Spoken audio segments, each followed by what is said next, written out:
السلام علیکم ورحمۃ اللہ وبرکاتہ۔ رب اشرح لی صدری ویسر لی امری واحلل عقدۃ من لسانی یفقہوا قولی۔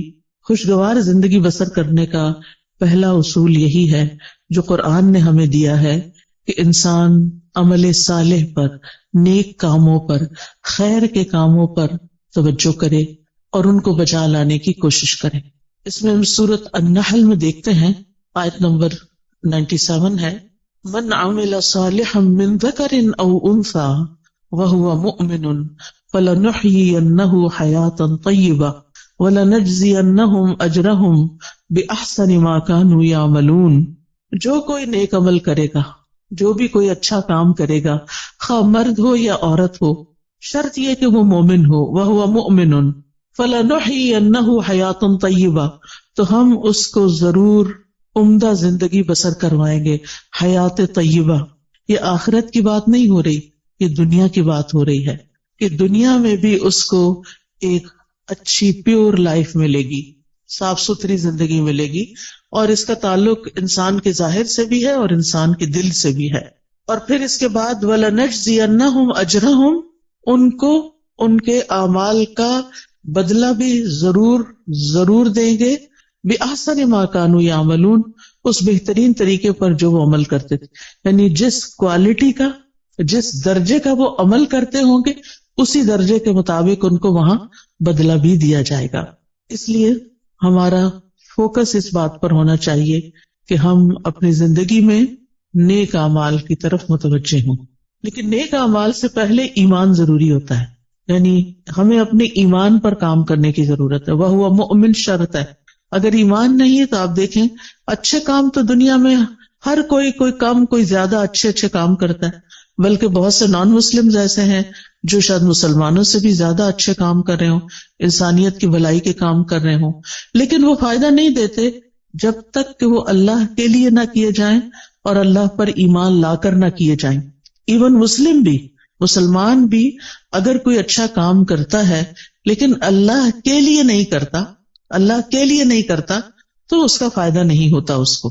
اگر وہ اپنا کام دکھاوے کے لیے کر رہا ہے، دوسروں کو خوش کرنے کے لیے کر رہا ہے، تو اس کا وہ فائدہ نہ ہوگا۔ لہذا پہلا کام کیا کرنا ہے ہمیں کہ ہمیں اپنے ایمان پر کام کرنا ہے۔ ہمیں دیکھنا ہے کہ ہمارا ایمان کس کس چیز سے بڑھتا ہے اور کس کس چیز سے بڑھے گا۔ لہذا بہت ضروری ہے کہ ہم وہ کام کریں جس سے ہمارا ایمان بڑھے۔ اس میں آپ دیکھیں کہ ہم میں سے ہر شخص اپنے دل کی کیفیت کو تو سمجھتا ہے، ہم میں سے ہر ایک کو پتا ہے کہ کس کام کے بعد میری اندر کی فیلنگز اچھی ہو جاتی ہیں، میری اللہ سے محبت بڑھ جاتی ہے، مجھے لوگوں سے کوئی شکوے شکایت نہیں رہتے، مجھے صبر کرنا آ جاتا ہے، مجھے شکر کرنا آ جاتا ہے، مجھے لوگوں کے رویوں سے بے نیازی آ جاتی ہے، دنیا کے غم ہلکے ہونے لگتے ہیں۔ وہ کون سی چیز ہے؟ اس راز کو پائیں۔ جس نے اس راز کو پا لیا وہ کامیاب ہو گیا، کیونکہ بہت سے لوگ بھٹکتے رہتے ہیں اندھیروں میں، سب کچھ جاننے کے باوجود بھی ان کو یہ نہیں پتا چلتا کہ ان کے دل کا چین، سکون، اطمینان، خوشی کس چیز میں ہے۔ سب کچھ ہوتے ہوئے بھی وہ پریشان کیوں رہتے ہیں، سب کچھ ہوتے ہوئے بھی کسی چیز کی کمی کا احساس کیوں رہتا ہے۔ لہذا ہم میں سے ہر ایک کو مختلف چیزیں ٹرائی کرنی چاہیے، تجربہ کرنا چاہیے۔ وہ کون سی بات ہے، وہ کون سا کلام ہے، وہ کون سی مجلس ہے، وہ کون سا انسان ہے، وہ کون سی محنت اور کوشش ہے کہ جس کے بعد مجھے ایک سیٹسفیکشن نصیب ہوتی ہے، اور جس چیز کے بعد آپ کو ملے اس چیز کو پھر دوبارہ دہرانا چاہیے۔ وہ قرآن مجید کا پڑھنا بھی ہو سکتا ہے، وہ اللہ کا ذکر بھی ہو سکتا ہے، وہ بندوں کی خدمت بھی ہو سکتی ہے۔ اگر یہ سارے کام اللہ کی خاطر ہو رہے ہوں، کسی کو دکھانے کے لیے نہ ہو رہے ہیں، وہ صدقہ خیرات بھی ہو سکتا ہے۔ نبی صلی اللہ علیہ وسلم نے فرمایا کہ تم آگ سے بچو خواہ کھجور کا ایک ٹکڑا، یعنی پوری کھجور بھی نہیں، بشق تمرہ، شق کہتے ہیں یعنی اگر جب اس کو دو حصوں میں توڑا جائے تو وہ ہر دو حصہ شق جانب، یعنی اس کا ایک پیس جو ہے کھجور کا ایک پیس، اندر تو گٹلی ہوتی، اگر وہ پوری کھجور بھی نہیں دے سکتے، آدھی کھجور دے کے بھی تم اس کو پا سکتے ہو، یعنی آگ سے بچ سکتے ہو۔ تو ایسا ضرور کرو کہنے کا مطلب یہ ہے کہ ہم اپنی زندگی میں صرف اپنی خواہشات کی تکمیل نہ کریں، صرف اپنی خواہشات کے پیچھے نہ دوڑتے رہیں، بلکہ ان کاموں کے پیچھے جائیں، خواہ ان میں محنت لگتی ہو، خواہ ان میں تکلیف ہوتی ہو، خواہ ان میں کچھ قربانی کرنی پڑتی ہو، لیکن اس کے نتیجے میں ہمیں سکون قلب حاصل ہوتا ہو۔ امام ابن تیمیہ نے کہا تھا کہ انسان کے لیے ایک جنت دنیا میں ہے اور ایک آخرت میں ہے۔ جو دنیا کی جنت میں داخل نہیں ہوا وہ آخرت کی جنت میں داخل نہیں ہو سکتا۔ وہ دنیا کی جنت کیا ہے؟ وہ دنیا کی جنت دل کا سکون ہے، دل کی راحت ہے، دل کی ٹھنڈک ہے، دل کا اطمینان ہے، دل کی خوشی ہے کہ جس سے انسان ہر طرح کے حالات میں ایک پرسکون انسان رہتا ہے۔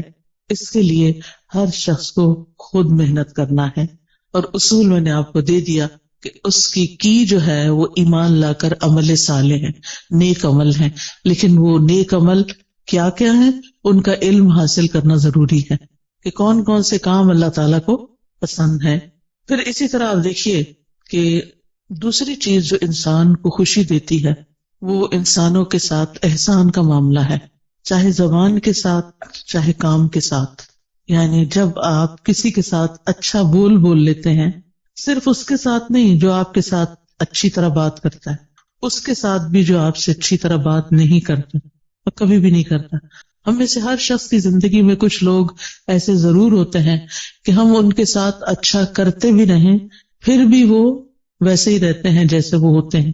لیکن ایسی جگہ پر جب انسان اپنی سیٹسفیکشن کے لیے اچھا کرتا ہے تو مزہ نہیں آتا، لیکن جب اللہ کے لیے کرتا ہے تو اس کا دل خوش ہو جاتا ہے کہ میں نے وہاں نیکی کی، میں نے اس کے ساتھ نیکی کی جس سے مجھے کوئی جواب نہیں ملنا۔ لہذا قولوا للناس حسنا، لوگوں سے جب بھی بات کرے، چاہے آپ کے ملازم ہوں، چاہے آپ کے رشتہ دار ہوں، چاہے آپ کہیں کام کرتے ہیں تو آپ کے کولیگز ہوں، چاہے آپ کہیں پڑھاتے ہیں تو آپ کے شاگرد ہوں، کوئی بھی ہو، بڑوں کے ساتھ پھر بھی انسان عزت کا اور احترام کا ایک معاملہ کرتا ہے، لیکن عموماً اپنے جیسوں کے ساتھ پھر ویسا ہی کرتا ہے جیسے اس کے ساتھ کیا جا رہا ہوتا ہے، اور اس کو ہم جسٹیفائی بھی کرتے ہیں۔ ہم یہ کہتے ہیں وہ بھی تو کرتا ہے نا، وہ بھی تو ایسے ہی کرتا ہے، ایسے کو تیسا ہی ہونا چاہیے۔ یہ اصول ہم نے خود بنا لیا، ایسے کو تیسا، یہ قرآن سے ٹکراتا ہے۔ ایسے کو تیسا نہیں، جو برا کرے ہمیں کیا تعلیم دی گئی ہے کہ ہم اس کے ساتھ اچھا کریں۔ ادفع باللتی ہی احسن، برائی کو اس طریقے سے دور کرو جو زیادہ اچھا طریقہ ہو۔ تو انسانوں کے ساتھ احسان بات کے ذریعے بھی، کوئی اچھی بات ان کو بتائیں، کوئی اچھا مشورہ دیں، اگر ان کو کوئی پریشانی ہے یا ان کو کسی بات میں کوئی مشکل پیش آئی ہوئی ہے تو ان کی اس مشکل کا حل تلاش کرنا۔ تو زبان کے ذریعے آپ کسی کو تسلی دے سکتے ہیں، کسی کا دل خوش کر سکتے ہیں، تو یہ احسان کا معاملہ ہے۔ اور دوسرا، عمل کے ساتھ، کام کے ساتھ، جن لوگوں کے ساتھ ہمارا دن رات کا انٹریکشن ہوتا ہے، ہمیں یہ معلوم ہوتا ہے کہ ان کی ضروریات کیا ہیں، ان کے وہ کون سے کام ہیں جو میں کر سکتی ہوں، میں کہاں ان کے کام آ سکتی ہوں، اور پھر جب آپ وہی کام کرتے ہیں تو آپ کو خاص خوشی نصیب ہوتی ہے۔ ایک خوشی انسان کو اپنی خواہشات کی تکمیل سے ہوتی ہے کہ جو لوگ آپ کو اچھے لگتے ہیں آپ ان کے لیے کچھ کرتے ہیں تو آپ کو بہت اچھا فیل ہوتا ہے، تو وہ بھی ایک خوشی ہوتی ہے، لیکن وہ دراصل آپ اپنی خواہش پوری کر رہے ہوتے ہیں۔ لیکن ایک احسان وہ ہوتا ہے کہ آپ اللہ کی خاطر، للہ، صرف اللہ کو راضی کرنے کے لیے، اور کسی بدلے اور کسی صلے کی کوئی توقع نہیں۔ انما نطعمکم لوجہ اللہ لا نرید منکم جزاء ولا شکورا، ہم تو تمہیں صرف اللہ کی خاطر کھلا رہے ہیں، ہم تم سے نہ کوئی بدلہ چاہتے ہیں، شکریہ بھی نہیں چاہتے، حتیٰ کہ ہم یہ بھی نہیں آپ پہ بوجھ ڈالتے کہ آپ ہمارے لیے دعا کریں، کیونکہ سلف صالحین کسی نیکی کے جواب میں دعا کا مطالبہ کرنے کو بھی بدلہ سمجھتے تھے۔ وہ کہتے تھے کہ کسی سے یہ مت کہو کہ میں نے آپ کے ساتھ یہ کیا ہے جو بس آپ مجھے اس کے بدلے میں دعا دے دیں، نہیں، وہ خود دے دے تو یہ اس کا احسان ہے اور اس کو دینی چاہیے، کیونکہ انسان بعض اوقات کسی کی نیکی کا، کسی کے احسان کا بدلہ اس شکل میں نہیں دے سکتا جو احسان اس نے ہم پہ کیا ہوتا ہے۔ ہاں، دو شکل میں ہم اس کو بدلہ دے سکتے ہیں، اس کی غیر موجودگی میں اس کی اتنی تعریف کریں، اتنی تعریف کریں کہ دل میں تسلی ہو جائے کہ ہم نے بدلہ دے دیا. یہ بدلہ دینے کا ایک طریقہ ہے. مثلاً کسی نے آپ کو پانی پلایا، اب وہ پلا کے تو کہیں چلا گیا، کوئی اجنبی تھا راہ گزرتے ہوئے، آپ سفر کر رہے تھے، آپ کو پیاس لگی، آپ نے کسی سے کہا کہ یہ پانی مجھے دے دو، اس نے دیا، وہ چلا، بات ختم. نہ آپ اس کو جانتے نہ وہ آپ کو جانتے. اب آپ بدلہ کہاں سے دیں گے اس کو؟ وہ تو ایک منٹ کے لیے ٹھہرا بھی نہیں کہ آپ سے شکریہ یا کوئی نذرانہ وصول کرے. اب آپ کی پیاس بجھی تو آپ کے دل سے دعا اٹھی. یہ آپ کا اپنا فرض بنتا ہے کہ آپ اس کے لیے کچھ کریں، اور بہترین چیز آپ کیا کر سکتے ہیں کہ اس کے لیے دعا دے سکتے ہیں، اور پھر اپنی منزل پہ پہنچ کے اس کی تعریف کر سکتے ہیں کہ ایسا اور ایسا شخص مجھے راستے میں ملا کہ جس کی یہ اور یہ خوبیاں تھیں. اور اگر کوئی کسی کو جانتا ہو تو اس وقت بھی.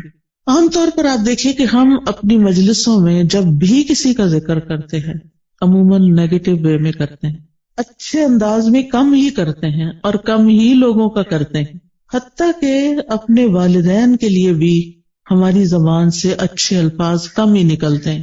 ان سے بڑھ کے تو ہم پر کبھی کسی نے احسان نہیں کیا. ہم سب سوچیں کہ ہم سب اپنے والدین کا، ان کے تو کئی ایک حقوق ہے نا، ان میں سے ایک یہ ہے کہ ان کی زندگی میں بھی اور ان کے مرنے کے بعد بھی ان کو اچھے الفاظ سے یاد کیا جائے. ہم جب بہن بھائی آپس میں مل کے بیٹھتے ہیں تو اپنے والدین کی کتنی خوبیاں بیان کرتے ہیں، یا اپنے دوستوں میں بیٹھتے ہیں یا ان کے دوستوں کے ساتھ بیٹھتے ہیں تو ان کی کتنی نیکیاں یا کتنے احسان ہمیں تو یاد بھی نہیں رہتا، ہم تو دیکھتے بھی نہیں کہ یہ احسان ہے ان کا. پھر اسی طرح اور لوگ ہوتے ہیں ہماری زندگی میں جنہوں نے ہم پہ احسان کیا ہوتے ہیں. کوئی نانی دادی ہوتی ہے، کوئی اور ٹیچر ہوتی ہے، کوئی رشتہ دار ہوتی ہے، کئی لوگ ہوتے ہیں نا. ایک انسان جب گرو کرتا ہے، بڑا ہوتا ہے، تو کئی لوگوں کا اس میں ہاتھ ہوتا ہے. آپ تنہا کچھ بھی نہیں ہے. آج ہم جو کچھ بھی ہیں اس میں بے شمار لوگوں کا تعاون ہے ہماری شخصیت کو بنانے میں، ہمیں کسی قابل بنانے میں کہ ہم بڑے ہو کر کچھ کرنے کے قابل ہو سکیں. اس میں اس شخص کا بھی ہاتھ ہے جس نے بچپن میں ہمیں انگلی پکڑ کے چلنا سکھایا تھا، ہمیں دانت صاف کرنے سکھائے تھے. بعض اوقات تو مدر ہوتی ہے، بعض اوقات تو مدر کی کوئی ہیلپر ہوتی ہے. کتنے بے شمار لوگوں کا ہم پر احسان ہے. ہم سوچیں کہ ہم نے اپنے محسنین میں سے کتنے محسنوں کو اچھے لفظوں میں کبھی یاد کیا. اور آپ دیکھیں کہ ہمارے منہ سے جو لفظ نکلتے ہیں نا، ان کا سب سے پہلے براہ راست امپیکٹ خود ہمارے اپنے اوپر پڑتا ہے. جب ہم اچھی بات کرتے ہیں تو اس کا اچھا اثر خود اپنے اوپر پڑتا ہے، آپ کا اپنا دل خوش ہوتا ہے. اور جب ہم کسی کی بری بات کرتے ہیں یا سنتے ہیں تو اس کا برا اثر آپ کے اپنے اوپر بھی پڑتا ہے. یہ ہو نہیں سکتا کہ آپ اس سے پھر بچ جائیں، کہ آپ کسی کو کچھ سنا دیں. اور سے کوئی شخص کسی کو کوئی گالیاں دے رہا ہے تو یہ تو نہیں ہوتا کہ وہ اٹھا کے صرف اس پہ کچھ پھینک رہا ہے، وہ اپنے آپ کو اپنے کانوں کے ذریعے اپنے دل پہ بھی پھینک رہا ہے. تو ان احسنتم احسنتم لانفسکم، اگر تم اچھا کرو گے تو اپنی ذات کے لیے اچھا کرو گے. انسان جب اچھا کرتا ہے تو اپنے ہی لیے اچھا کرتا ہے.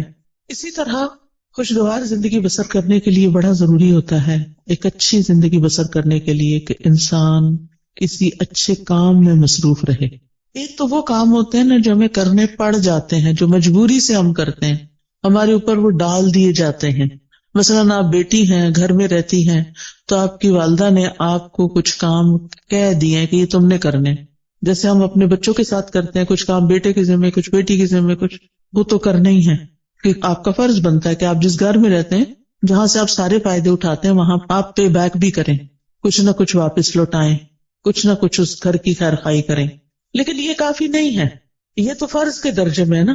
جو احسان ہوتا ہے نا وہ فرض سے آگے کی چیز ہوتی ہے، ٹھیک ہے نا. مثلاً حدیث سے جبریل میں احسان کی تعریف کیا کی گئی ہے؟ ان تعبد اللہ کأنک تراہ. اب اس میں آپ دیکھیں دو حصے ہیں. ان تعبد اللہ ایک حصہ ہے جو ہم سب کرتے ہیں، کأنک تراہ دوسرا حصہ جو احسان کا درجہ ہے. اگر آپ یہ نہیں کرتے کأنک تراہ تو آپ صرف عبادت کریں، فرض پورا کریں، ہو گیا. لیکن احسان کے درجے کو نہیں آپ پہنچے. احسان کے درجے کو وہ پہنچتا ہے جو اسے خوبصورت انداز میں نبھاتا ہے.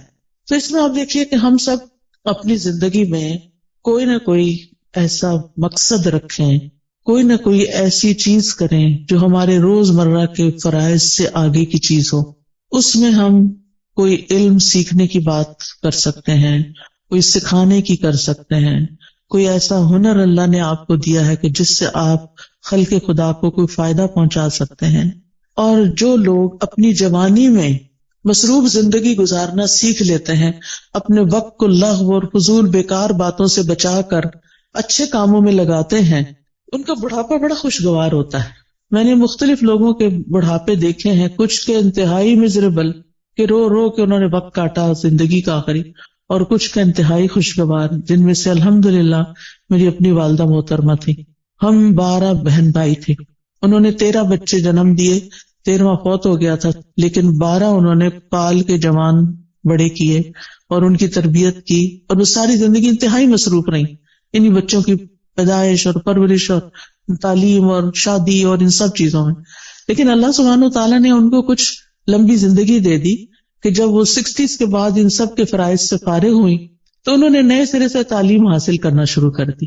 انہوں نے باقاعدہ داخلہ لے کے الہدیٰ میں تعلیم القرآن میں کورس کرنا شروع کیا، نوٹس بنانے شروع کیے، ٹیسٹ دینے شروع کیے، اسٹوڈنٹس کے ساتھ اتنے ہمبل طریقے سے بیٹھتی تھی کہ جیسے وہ بھی ایک اسٹوڈنٹ ہیں، یونیفارم پہنتی تھی، اور بچیوں کے ساتھ ایسی دوستی رکھی ہوئی تھی جیسے کسی اپنے ہم عمر کے ساتھ ہوتی۔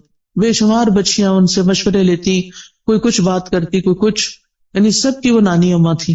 اور پھر ایک دفعہ کورس ختم ہوا، پھر دوبارہ شروع کر دیا، پھر تجوید کورس میں داخلہ لے لی، تجوید کورس کے لیولز ہوتے ہیں، پھر وہ اگلے لیول میں لے لی، حتیٰ کہ ایک تجوید کا لیول کا آفٹرنون میں ونس اے ویک کورس شروع ہوا، اس میں بھی داخلہ لے لی۔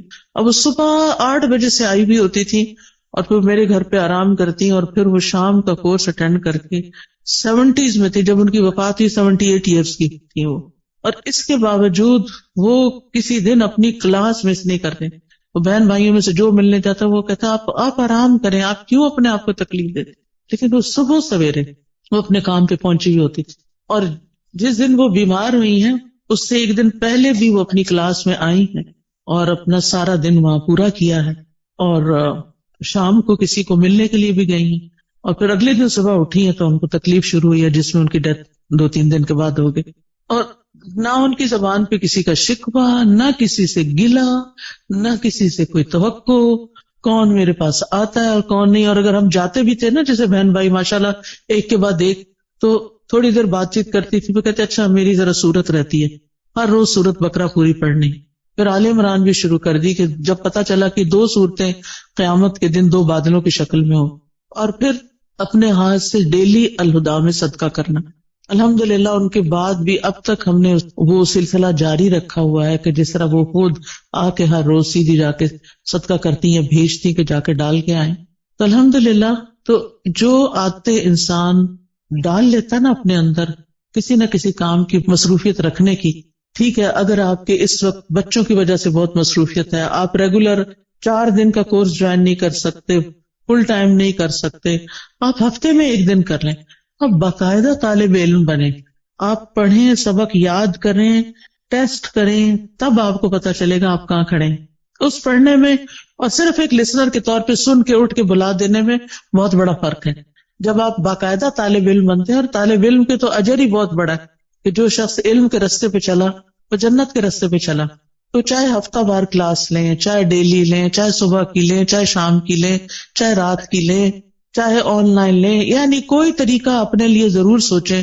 یا پھر اگر آپ نے سب کچھ کر لیا اور آپ ون سے بھی وہ کرتے ہیں اور پھر بھی ٹائم ہے تو خدمت خلق، سوشل ورک کا کوئی نہ کوئی کام ضرور کریں، غریب لوگوں سے جا کے ملیں، کچی بستیوں میں جائیں، جو ان پڑھ لوگ ہیں ان کو پڑھائیں، جو ضرورت مند ہیں ان کی ضروریات پوری کریں۔ یعنی آپ کے آس پاس بہت سے لوگوں کی آپ خدمت کر سکتی ہیں۔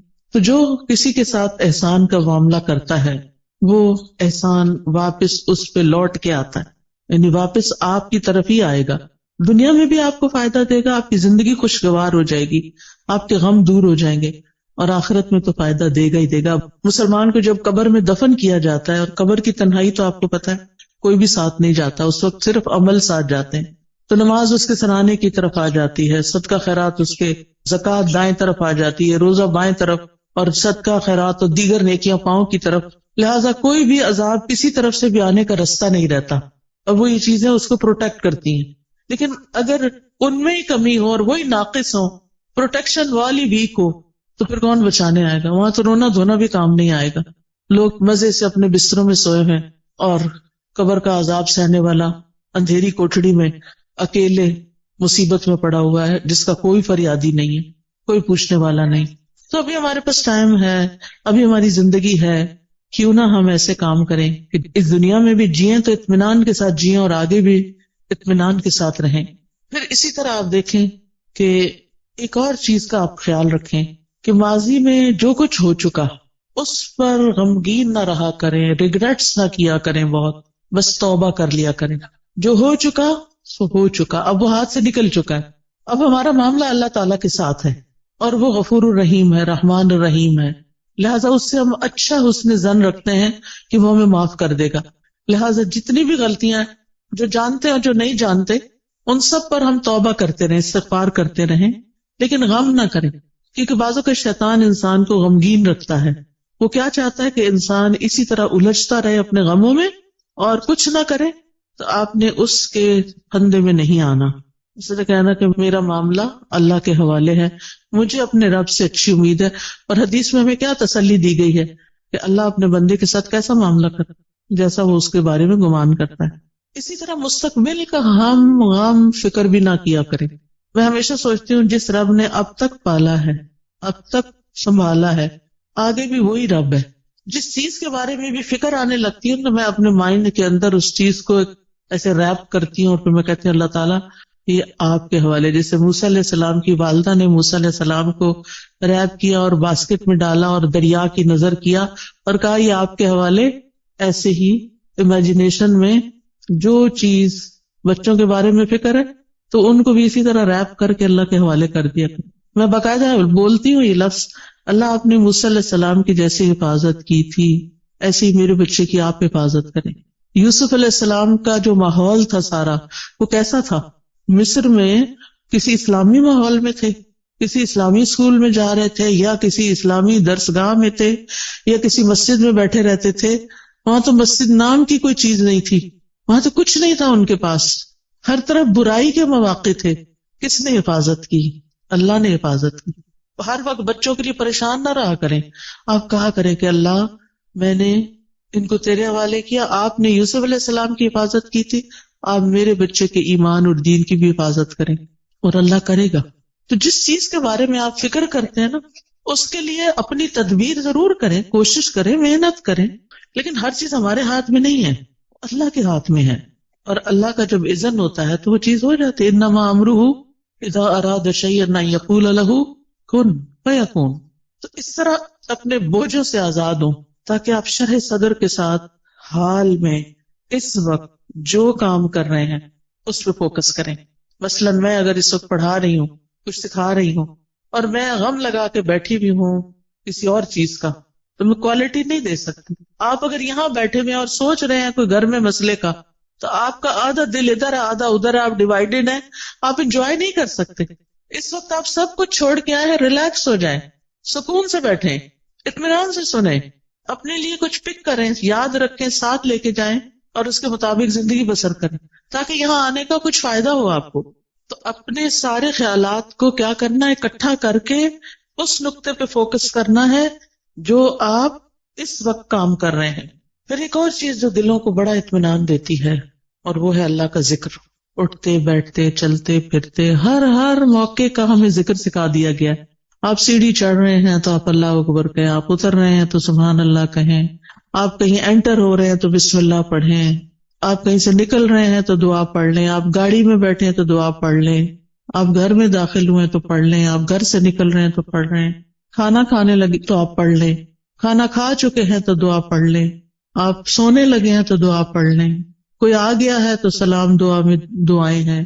یعنی کون سی چیز ایسی ہے جس کے بارے میں ہمارے دین نے ہمیں رہنمائی نہیں دی اور ہمیں دعائیں نہیں سکھائی؟ ہمیں پتہ نہ ہو تو وہ الگ بات ہے. لہٰذا کثرت سے اللہ کا ذکر.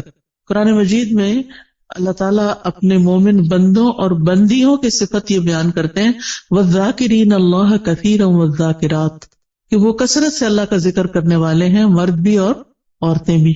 اور اس کے علاوہ فارغ اوقات میں ڈرائیو کر رہے ہیں، آپ گھر کے کام کاج کر رہے ہیں، کھانا پکا رہے ہیں، لانڈری کر رہے ہیں، کلیننگ کر رہے ہیں، کچھ بھی کر رہے ہیں، آپ کی زبان اللہ کے ذکر سے تر رہے، کیونکہ اللہ تعالیٰ کا وعدہ ہے الا بذکر اللہ تطمئن القلوب.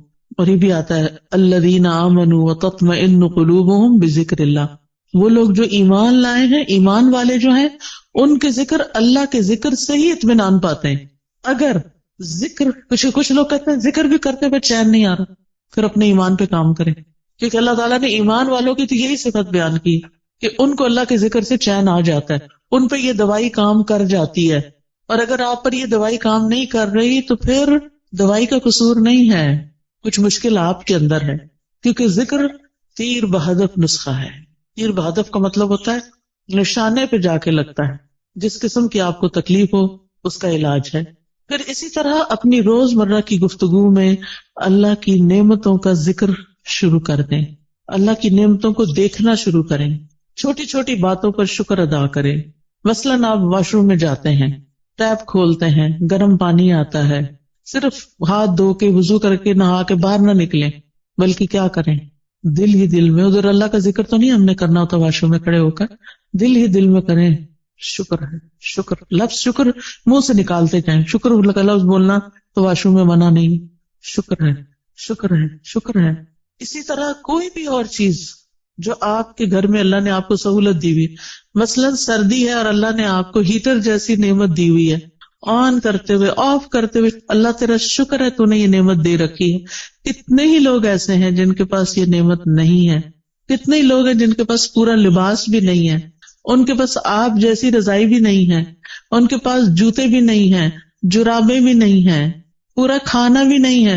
ہمیں تو سردی لگتی ہے، کہتے چائے کا کپ پی لو سردی ختم ہو جائے گی، یہ فلاں حلوہ کھا لو، فلاں کتنی سوغاتیں ہم نے بنائی ہوئی ہیں سردیوں کی اپنی سردی کو دور کرنے کے لیے. کیسی کیسی نعمتیں اللہ نے دی ہیں. یعنی صرف کھانے کی حد تک تھوڑی رہتے ہیں ہم سب کہیں نہ کہیں سے کچھ نہ کچھ بچا کے کر کے ہم اپنے لیے کچھ نہ کچھ ایکسٹرا بنا لیتے ہیں. کتنے لوگ ہیں جن کے پاس یہ سب کچھ، پھر بھی ہم روتے ہیں کیونکہ ہم شکر ادا نہیں کرتے. آپ چل سکتے ہیں، آپ بول سکتے ہیں، آپ کو کوئی اچھی سی خوشبو آتی ہے، شکر، اللہ تیرا شکر. اللہ کی نعمتوں پر شکر ادا کرنا سیکھیں. اور لوگوں سے بھی بات کریں تو نعمتوں کا ذکر کریں، مسائل کا نہ ہر وقت کریں. مشکل پتہ کیا ہے، ہم صرف مسائل کو ڈسکس کرتے ہیں، یہ مسئلہ پیش آ گیا، وہ مسئلہ پیش آ گیا، یہ مسئلہ حل نہیں ہوا، وہ مسئلہ حل نہیں. شوہر گھر آئے گا تو مسائل کی پٹاری کھل جائے گی، بچوں سے ملاقات ہوگی تو مسائل ہیں، کیوں ہر وقت مسائل کی باتیں کریں. مسائل جس وقت یاد آئے نا، دیر اینڈ دین دل ہی دل میں اللہ کو پکار لیا کریں، اللہ تعالیٰ یہ مسئلہ تو ہے، بس آپ حل کر دیں، سارے خزانے تیرے ہاتھ میں، آپ نہیں کرنا ہے. اور واقعی ہم نے خود تو کرنا نہیں ہوتا، کوشش ضرور کریں، لیکن بندوں کے پاس حل کوئی نہیں ہے. بندے آپ کی طرح یا آپ سے بھی زیادہ کمزور ہوتے ہیں. جن بندوں پہ ہم ریلائے کر رہے ہوتے ہیں وہ بعض اوقات ہم سے بھی کمزور ہوتے ہیں. اسی لیے اللہ تعالیٰ نے قرآن مجید میں ایک مثال دی ہے. اللہ کے سوا جنہوں نے اور سہارے بنا رکھے ہیں، اولیاء بنا رکھے ہیں، مددگار سمجھ رکھے ہیں، ان کی مثال مکڑی کی طرح ہے جو ایک گھر بناتی ہے، اور گھروں میں سب سے کمزور گھر مکڑی کا ہوتا ہے. اگر مثال کے طور پر کہیں مکڑی کا جالا لگا ہوا ہے اور آپ ذرا سلپ ہونے لگے، پکڑے ذرا جالے کو، سہارا دے گا آپ کو؟ نہیں، کمزور ہے وہ جالا. کمزوروں کا سہارا چھوڑ کر سب سے طاقتور کا سہارا پکڑیں، اللہ پر توکل کریں، اللہ کا سہارا لیں، اللہ سے مدد مانگیں، اس پر یقین رکھیں. ہر چیز اس کے ہاتھ میں ہے، بیدہ الملک، ساری بادشاہت، ساری ملکیت اسی کی ہے. وہو علی کل شیء قدیر، اور وہ ہر چیز پر پوری قدرت رکھتا ہے. پھر آپ دیکھیں کہ جو چیزیں آپ کو پریشان کرتی ہیں نا، ان کی کسی وقت لسٹ بنا لیں. مجھے یہ بھی فکر ہے، مجھے یہ بھی فکر ہے، یعنی کیا کیا کیا کیا کیا کیا پریشان کرتا، کیا کیا غمگین کرتا. ہاتھ پہ ہاتھ رکھ کے نہیں بیٹھے رہیں، لسٹ بنائیں. کیا بادر کر رہا ہے، کیوں کر رہا ہے، اس مسئلے کا حل کیا ہے. ٹھیک ہے نا؟ تو ان مسائل کے حل کی کوشش بھی کرنی ہے. مسائل لکھ لینے، اس کا حل. پھر آپ دیکھیں کہ کن لوگوں کے پاس اتنی عقل سمجھ ہے کہ جو اس کو جان. مثلاً آپ بیمار ہوتے ہیں، کس کے پاس جاتے ہیں؟ یہ کس کے پاس جانا چاہیے؟ سب چپ بیٹھے ہیں، لگتا جاتے ہی نہیں ہے. ڈاکٹر کے پاس. ڈاکٹر شفا دیتا ہے؟ نہیں، تو پھر کیوں جاتے ہیں؟ ذریعہ بنتا ہے. ٹھیک ہے، اس کوشش کی وجہ سے جو ہم پر لازم کی گئی ہے کہ کوئی مسئلہ پیش آ جائے تو اس کو دور کرنے کے لیے کوشش کریں، یہ یقین رکھتے ہوئے کہ کوشش ہماری طرف سے اور شفا اللہ کی طرف سے. ہم جا رہے ہیں ڈاکٹر کے پاس، ڈاکٹر اپنے علم کی روشنی میں ہمیں مشورہ دے گا، دوائی دے گا، اس دوا میں شفا اللہ ڈالے گا، ایسے سوچا کریں. ٹھیک ہے. گیزر خراب ہو جائے تو کس کے پاس جاتے ہیں؟ پلمبر کے پاس. اسی طرح جس قسم کا کوئی مسئلہ پیش آتا ہے زندگی میں، اس کا حل کس کو اللہ نے سکھایا، کون ہو سکتا ہے، بس اس کے پاس جائیں. ہر ایک کے سامنے. یہ نہیں کہ دوست کا فون آیا تو اس کو کہانی سنا، آج گیزر خراب ہو گیا تھا، پھر ٹھنڈا پانی تھا، پھر یہ ہو گیا، وہ کتنا وقت اپنا بھی ضائع کر اس کو بھی بیزار کیا. وہ کیا کر سکتی ہے اپنے گھر میں بیٹھی ہوئی آپ کے گیزر کے لیے؟ ہاں یہ ہو سکتا ہے. آپ کو نہیں پتا کسی اچھے پلمبر یا کسی اچھے کام کرنے والے، تو آپ اسے یہ کہہ سکتی ہیں آج یہ مسئلہ پیش آیا ہے، تمہارے علم میں کوئی ہے جو یہ مسئلہ حل کر سکے؟ اگر ہے تو ٹھیک، ورنہ آگے چلو، کوئی اور بات کرو. ہم عقل کا ثبوت نہیں تھا، ہر بات ہر ایک سے نہیں کرنی ہوتی. ہم سمجھتے ہیں جو سامنے آ گیا، جو مل گیا، اس کو ہم اپنی کہانی سنا دیں گے کہ مسئلہ حل ہو جائے گا. ایسے نہیں ہوتا مسئلہ حل. پھر اگر وہ حل نہیں کرتا، یا ہم اگر اسے غلط توقع ہو، غلطی ہماری، غلط توقع ہم نے رکھی، پھر اگر مسئلہ حل نہیں ہوا تو پھر ہمیں اس سے شکوہ ہو جاتا ہے، پھر ہم اس سے ناراض ہو جاتے ہیں، اس نے تو میرے لیے کچھ کیا ہی نہیں. بھئی وہ بیچارہ کر ہی نہیں سکتا تھا، غلطی تو آپ کی کہ آپ نے اس کو پکڑا. ٹھیک ہے. اور ویسے بھی جب تک مسئلہ حل نہیں ہوتا نا، تو اپنے آپ کو تسلی دینے کے لیے سوچا کریں کہ مجھ سے بھی زیادہ بہت سے لوگ ایسے ہیں جن کے اس سے بھی زیادہ مسائل ہیں. کوئی بیماری آ گئی، اللہ نہ کرے، اس میں آپ کیسے پرسکون رہ سکتے ہیں؟ ان سب کو سوچیں جو اس بیماری میں مبتلا ہیں، بلکہ اس سے بھی ورس کنڈیشن ہے. تو آپ اللہ کا شکر ادا کرنے لگ جائیں کہ شکر ہے میں اس طرح کے مسئلے میں نہیں ہوں، اور اللہ نے مجھے وہ ساری سہولتیں دی ہیں کہ میرا علاج ہو سکتا ہے. کتنے لوگ ہیں جو اپنا علاج کرا سکتے ہیں، اور کتنے لوگ ہیں جن کو اچھے ڈاکٹرز مل سکتے ہیں. لہذا نعمتوں کا ذکر کرتے رہیں اور غموں کا ازالے کی کوشش میں لگے رہیں. پھر اسی طرح ماضی کے ایسے واقعات، ایسے حادثات جنہوں نے آپ کی زندگی کو، کچھ انسانوں کے ساتھ آپ کا معاملہ گڑبڑ ہوا، کچھ اور اس طرح کے گریوینسز ہیں، ان کو نا کہیں کھود کی زمین میں دفنا دیں سب کو. وہ پنجابی میں کہتے ہیں نا مٹی پاؤ، ان پہ لٹرلی مٹی ڈالیں. آپ نا اپنے امیجنیشن سے کام لیا کریں کہ آپ امیجنیشن میں گڑھا کھود رہے ہیں، اور پھر اس میں وہ سارا مسئلہ ڈال کے، اوپر مٹی ڈال کے دفن کر دیا اور بھلا دیا، بس ختم. کوئی بات بھی کرے تو نے کہا الماضی لا یذکر. عربی میں ایک محاورہ ہے الماضی لا یذکر. ایک شخص کے بارے میں آتا ہے کہ اگر کوئی اس کو تکلیف دیتا یا کسی کے ساتھ اس کا کوئی ایسا معاملہ ہو جاتا، اور پھر وہ شخص شرمندہ ہو کے اس کے پاس آتا کہ مجھے معاف کر دو، میں نے فلاں وقت میں تمہارے ساتھ ایسا کیا، تو وہ یہی بولتا الماضی لا یذکر. ماضی کی باتیں نہیں دہراتے، جو ہو گیا ہو گیا، اب ذکر نہیں کرو. کہتے وہ فوت ہو گیا اور کسی کو خواب میں آیا کہ اللہ نے تمہارے ساتھ کیا معاملہ کیا، تو کہتا کہ الماضی لا یذکر، میرے بھی پچھلے سارے گناہ معاف کر دیجیے. تو انسان ہے نا، انسانوں سے ہمیں تکلیف پہنچ جاتی ہے، لیکن ہم نے رہنا بھی ان کے ساتھ ہوتا ہے. تو پچھلی باتوں کا نہ کھوتے کو ریتتے رہا کریں، اور دعا کیا کریں اللہ میرے ذہن سے نکال دے یہ باتیں. بعض اوقات یہ ہوتا ہے کہ شادی کے موقع پر کوئی مس ہیپ ہو جاتا ہے، شوہر کی طرف سے ایسی تکلیف پہنچتی ہے، یا کسی اور کی طرف سے، یا کبھی بچوں کی طرف سے بھی، اور وہ ہرٹ کرتی ہے باقاعدہ. ان سب کو نکال دیں زندگی سے، ایز اف ہوئی نہیں. پھر ایک بڑی خوبصورت دعا ہے نبی صلی اللہ علیہ وسلم کی، جو زندگی کو خوبصورت بنانے کے لیے فائدہ مند ہے.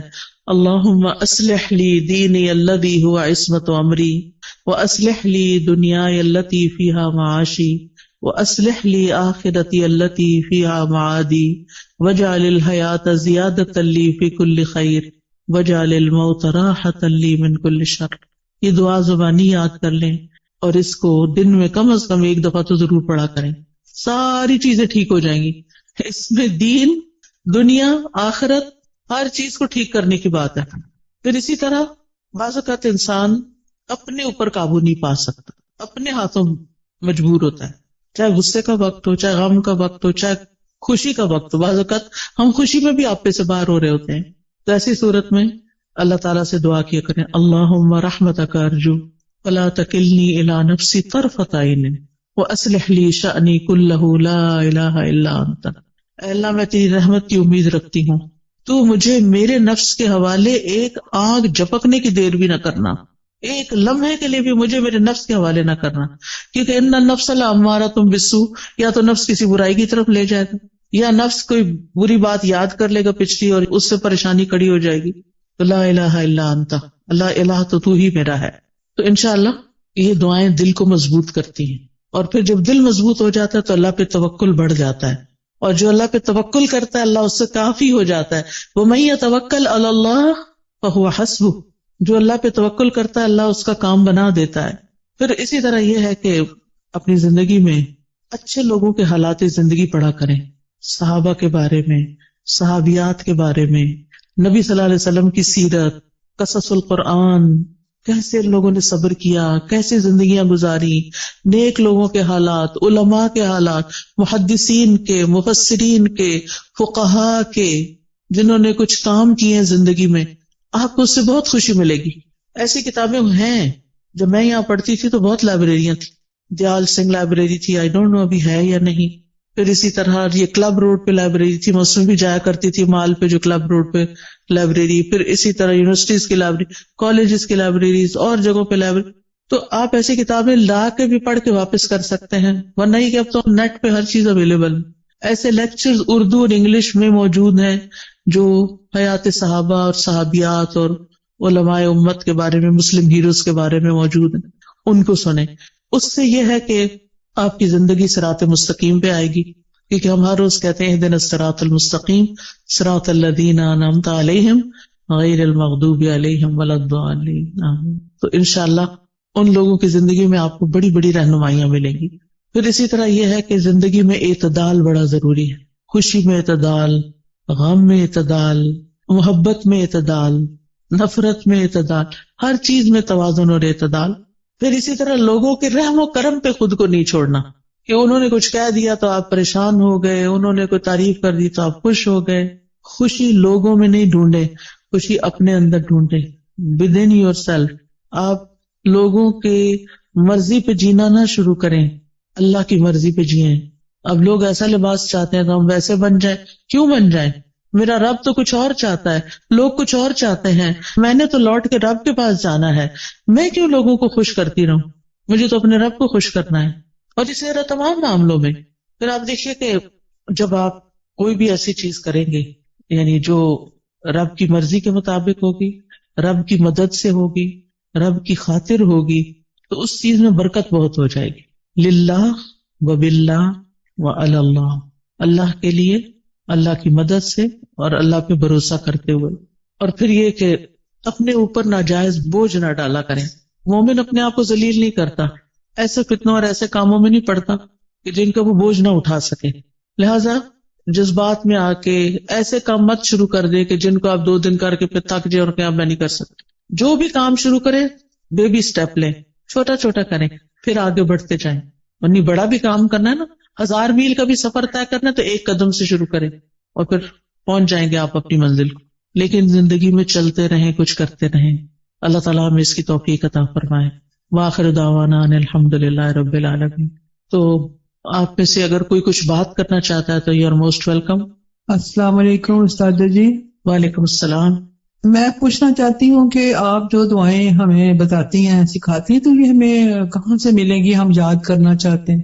جی 2 چیزیں ہیں. اچھا سوال کیا آپ نے، سب کا بھلا ہو جائے گا. مجھے نہیں معلوم یہاں کوئی اسٹال لگا ہوا یا نہیں، لیکن قرآنی اور مسنون دعائیں جو ہیں اور ایاک نستعین، اس کے اندر یہ دعائیں ہیں. اسی طرح اگر آپ کے پاس آئی فون یا اینڈرائیڈ ہے تو اس میں ایپ ہے دعائیں کے نام سے. آپ اگر الہدیٰ انٹرنیشنل ٹائپ کریں نا سرچ میں جا کے، جہاں سے ایپس نکلتی ہیں، تو وہاں الہدیٰ انٹرنیشنل ٹائپ کریں تو وہاں جتنی بھی ایپس ہم نے بنائی ہیں وہ ساری آ جائیں گی. اس میں قرآنی اور مسنون دعاؤں کی ایپ الگ بھی آ جائے گی، سونے جاگنے کی بھی آ جائے گی، اور ایک دعائیں کے نام سے ساری دعاؤں کو اکٹھا کر دیا گیا، وہ بھی آ جائے گی. وہ آپ ڈاؤن لوڈ کر لیں اپنے فون پر، اور جب آپ کا دل چاہے اس کو مارک کر لیں، بک مارک لگا لیں اور اپنی دعائیں پڑھتے رہیں. ٹھیک ہے، اس میں فیوریٹ کا نشان بھی لگا سکتے ہیں. دعائیں تو بے شمار ہیں، جو مجھے ملی سب ڈلواتی گئی. یعنی اس میں یہ کوشش کی کہ کوئی چیز رہے نہیں، جو علم میں آئے وہ رہے نہیں، وہ جمع ہو جائے بس، تاکہ سب کچھ اللہ سے مانگ لیں. خود تو آتا نہیں نا، تو جو رسول اللہ صلی اللہ علیہ وسلم نے مانگی یا نیک لوگوں نے مانگی، ہم بھی وہ مانگ لیں اپنے لیے. تو اس ایپ کو میں بہت انجوائے کرتی ہوں. بس ایسے اوپر کرتے جاؤ اور پڑھتے جاؤ اور دعائیں مانگتے جاؤ اور مانگتے جاؤ اور مانگتے جاؤ. عمرے کی صحیح ختم ہو جاتی ہے، وہ دعائیں ختم نہیں ہوتی. اتنی دعائیں ہیں اس میں الحمدللہ. تو وہ آپ ایپ ڈاؤن لوڈ کر لیجیے. ٹھیک ہے. اور کوئی؟ السلام علیکم. وعلیکم السلام. میرا ایک سوال ہے کہ ابھی آپ نے اتنے اچھے طریقے سے بتایا کہ ہماری پرابلمز ہیں، ہماری مشکلات ہیں اور ان کو ہم نے ڈیل کیسے کرنا ہے. تو آپ گائیڈ کریں پلیز کہ اس وقت جو ہمارے یوتھ ہیں اور اسلام کی جو اس وقت شکل ہے دنیا میں، اس کو ہم کس طرح بہتر طور پہ کر سکتے ہیں، کیونکہ ہم سب مائیں ہیں، ہماری کوشش ہوتی ہے کہ ہم اپنے بچوں کو دین سے محبت اور دین کا جو ابھی آپ نے عقیدہ بتایا وہ ان میں آنا چاہیے. تو تھوڑا سا گائیڈ کریں پلیز، ہم کس طرح اپنے بچوں کو اس فتنوں کے آپ دور دیکھیں میں کہ بچا. بچوں کی تربیت کے لیے بہت ساری چیزیں ہیں، بہت سے میرے لیکچرز بھی اس پہ ہیں، لیکن ایک چیز یاد رکھیے، جو ان سے کروانا ہے وہ خود نمونہ پیش کریں. اگر ہم خود کر کے وہ دکھائیں گے ان کو تو وہ بھی یقین کے ساتھ اس کو کریں گے، اور انشاءاللہ ہمارے کہنے میں بھی وزن ہوگا اور برکت ہوگی، اور انشاءاللہ وہ آگے بڑھ کے کریں گے. ہمیں سے ہر شخص اپنا اور اپنے سے آس پاس کے 10 لوگوں کا ذمہ لے لے کہ ان کی زندگیوں کو قرآن و سنت کے مطابق کرنا ہے، تو آپ دیکھیں کہ بہت جلدی امیج ٹھیک ہو سکتا ہے انشاءاللہ. اس میں کوئی ایسی چیز ہمارے پاس چھو منتر بالکل نہیں ہے کہ جس سے کچھ ہوگا. لانگ ٹرم کام کرنا پڑے گا. جیسے اگر آپ نے مثلا اپنا وزن کم کرنا ہو، کوئی دنیا میں ایسا نسخہ نہیں کہ آپ کوئی چیز کھا لیں اور آپ پتلے ہو جائیں. لمبے عرصے میں کام کر کے اپنا امیج ٹھیک کرنا پڑتا ہے. جی آپ کچھ کہنا چاہیں؟ ہمیں قرآن کی خود بھی تعلیم حاصل کرنی چاہیے. آپ کے آس پاس جو ہے اتنا اچھا سینٹر بنا ہوا ہے، تو اپنی زندگی کا کچھ وقت نکالیں اور یہاں سے آ کے سیکھیں، تاکہ آپ کو اندازہ ہو کہ قرآن آپ کو اپنے بچوں کی تربیت کے کون سے اصول سکھاتا ہے، تاکہ آپ وہ امپلیمنٹ کریں. تو اس کے لیے پہلے علم کا ہونا ضروری ہے. تو یہ پاس ہی آپ کا سینٹر ہے، اس میں ضرور. بالکل. کوئی آ کے پراپر اس کا انٹروڈکشن کروا دے کہاں پر ہے. جی السلام علیکم ورحمۃ اللہ وبرکاتہ. جی یہ ہمارا جو سینٹر بنا ہوا ہے، اس میں آپ آفٹرنون بچوں کی کلاسز ہو رہی ہیں، پورے 5 دن ہو رہی ہیں. تو ہم نے فری پک اینڈ ڈراپ بھی دیا ہوا ہے، تو اس میں آپ بچوں کو لائیں. بچے الحمدللہ سیکھ رہے ہیں، تو آپ بچوں کو ادھر کروائیں. تو اس لیے یہ سب نے جو 408 ای بلاک، تو آپ بچوں کو بھیجیں تو بچے انشاءاللہ سیکھیں گے. آپ لوگ خود بھی آئیں، عورتوں کے لیے بھی کورسز ہیں، بچیوں کے لیے بھی ہیں، اور شام کو جو ہے وہ بچوں کی کلاسز ہو رہی ہیں. تو یہ سوسائٹی سے بہت لوگ آ رہے ہیں، یہ کماہا سے آ رہے ہیں، جٹول سے آ رہے ہیں. تو آپ بچوں کو ادھر لائیں تو بچے انشاءاللہ سیکھیں گے. السلام علیکم. کسی کو اور تو نہیں کچھ کہنا؟ السلام علیکم. جی وعلیکم السلام. میں آپ سے بات کرنا چاہتی ہوں کہ آپ سسٹم کی بات کریں. اللہ تعالیٰ قرآن پاک میں حاکم سے مخاطب ہے، تو سسٹم کی بات نہیں آپ کرتی ہیں، آپ قرآن کی ساری باتیں جی آپ صحیح کہتی ہیں. اللہ تعالیٰ نے قرآن مجید میں یا ایھا الذین آمنوا کہا ہے. بہت دفعہ ایمان والوں کو ہی خطاب کیا ہے، جس میں صرف حاکم نہیں ہوتے، سبھی ہوتے ہیں. اور جو کوئی بھی سسٹم بنتا ہے نا، وہ انسان بناتے ہیں. اگر یعنی سسٹم کسی بلڈنگ کا نام نہیں، سسٹم کسی دیوار کا نام نہیں، کسی مشین کا نام نہیں. سسٹم بنا بھی لیے جائیں تو ان کو امپلیمنٹ انسان کریں گے. کیا ہمارا ملک اسلام کے نام پر نہیں لیا گیا؟ کیا ہمارے ملک کا آئین اسلامی نہیں ہے؟ کیا ہمارے ملک میں بہت سے قوانین اسلامی نہیں ہیں؟ لیکن جتنے ہیں، میں نہیں کہتی سارے، لیکن جتنے ہیں وہ بھی کیوں نہیں امپلیمنٹ ہو رہے؟ کیونکہ ایسے افراد نہیں ہیں. ہم سب کو افراد کی تیاری کی کوشش کرنی چاہیے، خود بھی صحیح ہوں اور افراد کو بھی تیار کریں تاکہ وہ اس سسٹم کو چلائیں. ٹھیک ہے. اور کوئی؟ السلام علیکم. وعلیکم السلام. میں اور میرے بچے آپ کے بہت فین ہیں. آج مجھے بڑی خوشی ہو رہی ہے، میں نے آپ کو دیکھا ہے بائی فیس. تو جی بات یہ ہے کہ ہم لوگ جب نماز پڑھتے ہیں تو مجھے یہ اکثر کنفیوژن ہوتی ہے کہ میں کئی دفعہ باقاعدہ بیٹھ کے میں دعا نہیں کر سکتی. اکثر ایسا ہوتا ہے. تو یہ ہاتھ باندھ کے دعا کرنا یہ بھی ایک بہت ثواب کا کام ہے. مجھے اکثر ایسے کام ہوتے ہیں کہ مجھے چلنا پھرنا پڑ جاتا ہے. تو اس میں کوئی مجھے فرق تو نہیں پڑتا، کیونکہ اللہ تعالیٰ کہتا ہے چلتے لیٹتے اٹھتے بیٹھتے آپ دعا کر سکتے. جی کر سکتے. تو نماز کے بعد کی اسپیشلی جو دعائیں، نماز کے بعد جو شخص مصلی پہ بیٹھ کے دعا کرتا ہے اس کا فائدہ بہت ہے. اللہ تعالیٰ فرشتہ مقرر کر دیتے ہیں جو اس بندے کے لیے جو مصلی پہ بیٹھ کے دعائیں کر رہا ہو یا ذکر کر رہا ہو، اس کو دعائیں دیتے ہیں. اللہم اغفر لہ، اللہم ارحمہ، اللہ اس کی بخشش فرما، اس پہ رحم فرما. لہٰذا اگر آپ نیچے نہیں بیٹھ سکتے، آپ کرسی پہ وہیں بیٹھ جائیں. ٹھیک ہے، لیکن بیٹھ کے کریں. اللہ یہ کہ آپ کا کوئی ایسا کام ہے، آپ کو جلدی اٹھنا ہے، بچوں کا ناشتہ بنانا ہے، کوئی اور کام کرنا ہے، تو پھر دعائیں نہ چھوڑیں، ساتھ ساتھ بھی کر لیں. افضل یہ ہے کہ بیٹھ کے کریں. السلام علیکم استاذہ. وعلیکم السلام. استاذہ میں آپ کی جو جدہ سینٹر ہے اس میں ابلا ستارہ اور ابلا ہمنا کی طالبہ ہوں. ٹھیک ہے. مجھے بہت خوشی ہوئی آپ کو یہاں پر بھی دیکھ کے. جدہ میں میری آپ سے ملاقات ہو چکی ہے. ٹھیک ہے جی. ابھی صدقہ جاریہ کی آپ بات کر رہی تھی تو آپ کے لیے بھی خوشخبری اور میرے لیے بھی الحمدللہ. میری بچیاں مسجد نبوی کی طالبہ ہیں اور آن لائن پڑھتی ہیں وہاں سے. تو آپ ابھی یہ اسمال اسٹیپس کی بات کر رہی تھیں تو میں I used to keep on playing the audio of Asma Huda in my home. الحمدللہ بچہ بھی حفظ کر چکا ہے اور بچیاں بھی کر رہی ہیں. تو جب یہ ان کو سنا رہی تھیں وہاں کی ابلا کو مسجد نبوی کی اینڈ شی آسکڈ کہ آپ نے اسما ہدا کا سنا ہوا ہے تو مجھے اتنی خوشی ہوئی.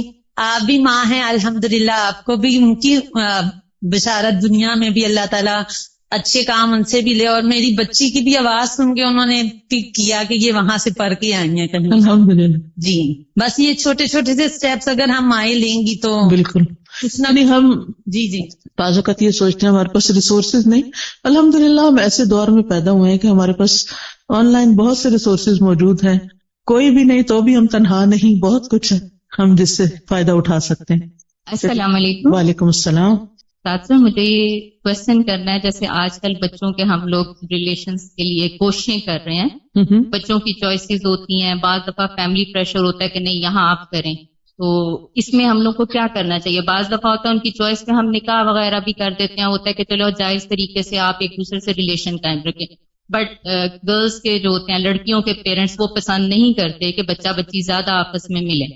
اور اس میں پھر وہی ہوتا ہے کہ پرابلمز ہو گئی، کچھ بھی ہو گیا اور بچہ کی تھوڑے عرصے بعد پتہ چلتا ہے چوائس بدل گئی نکاح کے باوجود کہ جی مجھے یہاں نہیں کرنا مجھے یہاں کرنا ہے. اس طرح کے ماحول کے کیسے بچوں کو ٹیکل کریں؟ اصل بات یہ ہے نا کہ دین سے دوری کی وجہ سے بہت سارے مسائل ہیں.